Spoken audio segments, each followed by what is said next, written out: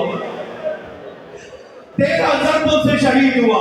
جب حسین کے ذاکر پڑھتے تھے مومن پوچھتے تھے ذاکر بتا 13 ضربیں کیوں چلی. ذاکر کہتے تھے خنجر کند تھا, خنجر کند تھا. پروردگار عالم میں تو موقع کی گواہ ہوں. اور عدالت سیدہ فیصلہ کر رہی ہے حسین کو کیوں ضربیں چلی. بی بی فرماتی پروردگار میں خنجر کند نہیں تھا, یہ تو دشمن سمجھ کر ذبح کر رہا تھا. میں تو وہ ہوں جس نے چکیاں پیس کر حسین کو مارا. میں کیسے برداشت کرتی رہتی. یہ خنجر رکھتا میں حسین کی گردن پہ کلائی رکھ دیتی. یہ خنجر رکھتا میں حسین کی گردن پہ گردن رکھ دیتی. یہ خنجر رکھتا میں حسین کی گردن پہ سر رکھ دیتی. پروردگار عالم آپ پتہ تو ہو چکا ہے نا, تجھے دلیل چاہیے. میں سب سے پتہ اٹھاتی ہوں. دیکھ میرا سر زخمی, دیکھ میری کلائیاں زخمی, دیکھ میری گردن زخمی. پروردگار عالم یہ صرف حسین